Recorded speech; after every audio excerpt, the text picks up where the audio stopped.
नसरुद्दीन ने कहा भैया तू 200 रुपए ले, अब मुझे कहलवाना नहीं, पता नहीं तू और भी क्या तरकीबें जानता हो, और गधे में तुझमें 60 गांठ मालूम पड़ती। हरामजादे को मैंने इतना सिखाया कि हर चीज में हाँ भरना, और वो अभी दगा दे गया मुझे, यही दगा देगा, मेरा गधा और मुझे दगा दे गया। मैं इसको बेच के रहूंगा, इस गधे को मुझे रखना नहीं है।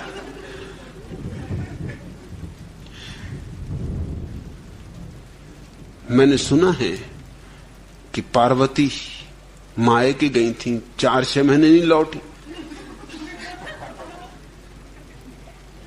आश्चर्य तो यही है कि वो कैसे महादेव जी के साथ गुजार देती थी।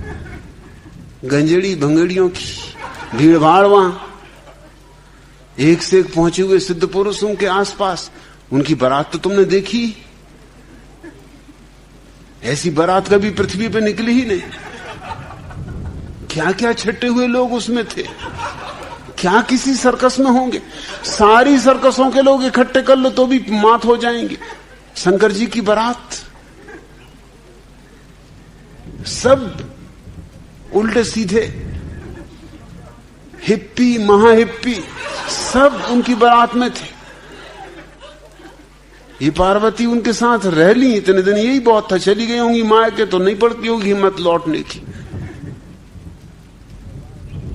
इधर कब तक अपने को दबाए रखे महादेव जी, बहुत परेशान हो गए। एक दिन नंदी बाबा से बोले कि नंदी बाबा अब नहीं रहा जाता, जरा तुझको गले लग के प्रेम कर लूं। नंदी बाबा ने कहा क्या बातें कर रहे हो, अरे महादेव जी हो उसकी बातें करो, शर्म नहीं आती। मैं रहा बैल, आप महादेव, देवताओं के देवता, क्या बातें करते हो, कैसी बातें करते हो, उल्टी सीधी बातें। ज्यादा पी गए, पीनक में आ गए। ऐसे तो मैं भी पिए हूं मगर इतना थोड़ी होश खो देता हूं।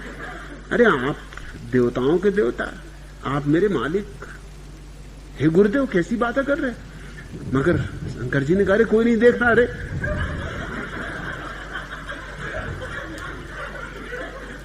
बाकी भी सब पिए पड़े, कोई नहीं देख रहा। थोड़ा प्यार दुलार कर ही ली तो क्या हर जाए। एकदम मन मानते नहीं। पार्वती जी को गए, बहुत दिन हो गए।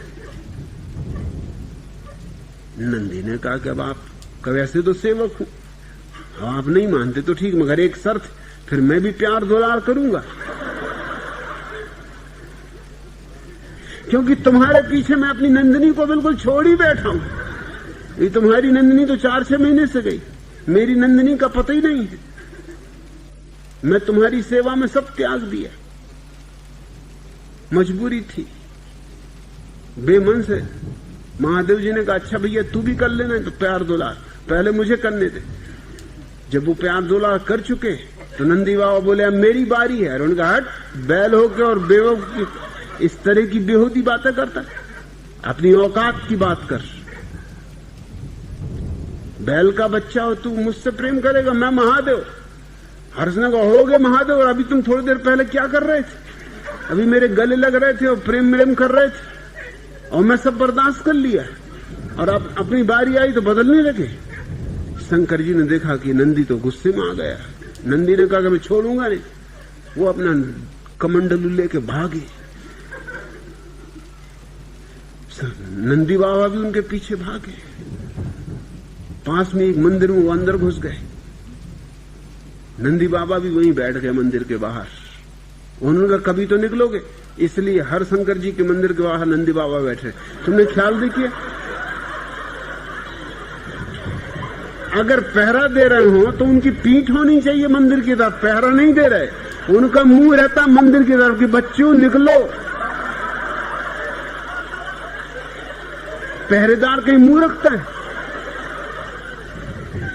मैं इस कहानी को मानता नहीं, लेकिन जब मैंने ये बात देखी कि ये बात तो सच्ची कि नंदी बाबा हमेशा देखते रहते मंदिर की तरफ कि निकलो, कभी तो निकलोगे। जब निकलोगे तभी वो मजा चखाऊंगा कि याद करोगे। ये कोई पहरा वगैरह नहीं दे रहे हैं।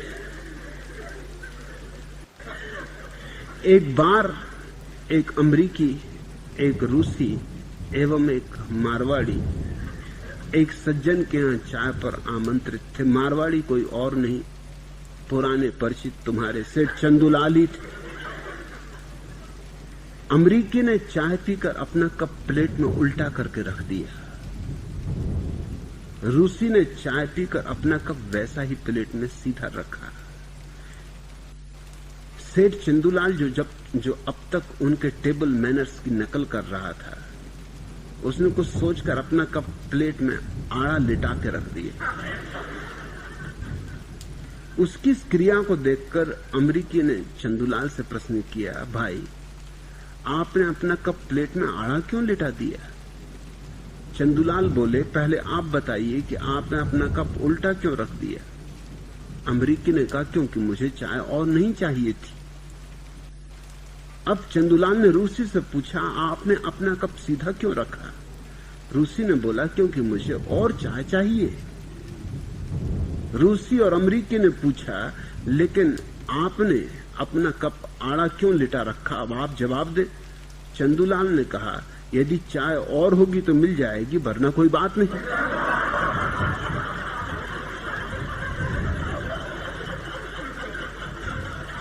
मारवाड़ी ऐसे सोच विचार के लोग होते, उन्हें तुम साधारण मत समझना। चंदूलाल का नौकर घबराया हुआ अंदर आया और बोला, मालकिन मालकिन, बाहर सेठ साहब बेहोश पड़े। उनके एक हाथ में कुछ कागज हैं, दूसरे हाथ में एक बड़ा सा पैकेट। चंदूलाल की पत्नी चहक कर बोली, अरे तो मेरी नई साड़ियां आ गई। चंदूलाल की उसी में जान गई।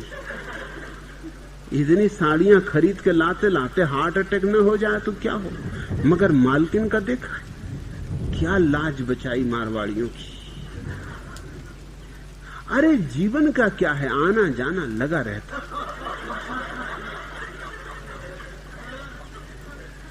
ये जिंदगी तो खेल है,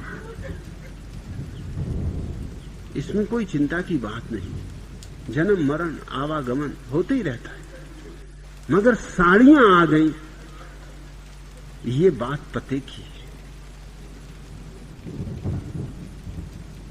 एक जेब कतरा सेठ चंदूलाल से कह रहा था, यार आज एक पैसा भी नहीं मिला, उल्टे एक जगह बहुत बेइज्जती हुई मेरी। चंदूलाल बोले, बेइज्जती? क्या बात कर रहा है भाई? इसी काम को मैं 20 वर्ष से कर रहा हूं। कई बार मेरी पिटाई हुई है, दुत्कार मिला, गालियां भी मिली, मगर आज तक मेरी बेइज्जती कभी नहीं। मेरी बेइज्जती आज तक नहीं हुई। बेइज्जती मानो तो बेइज्जती है। अरे ज्ञानियों की कहीं कोई बेइज्जती कर सकता है? चंदूलाल ने अपनी नवविवाहित पत्नी को समझाते हुए कहा, और यह है मेरी धाय मां का चित्र। बचपन में इन्हीं ने मुझे दूध पिलाया था, मर ही गया होता, इन्होंने मुझे जिलाया था। आह, इनका हृदय बाहर भीतर से कितना साफ, स्वच्छ, पारदर्शक और पवित्र था। वधू ने दोनों हाथ जोड़ दिए, सामने निपल लगी दूध की बोतल का चित्र था।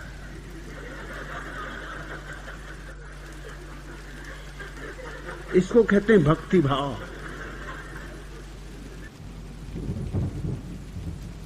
एक दिन पत्नी ने कहा कि अब तुम मुझे पहले जैसा प्रेम नहीं करते, तुम्हारा हृदय बदल गया। पहले तो तुम मुझे चूमते थे तो काट भी लेते थे।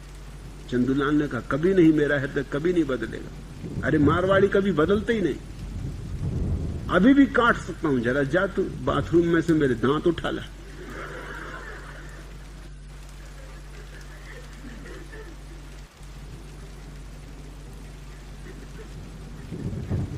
चंदूलाल, आखिरी कहानी उनके बाबत। इससे अगर लाज बच जाए तो बच जाए,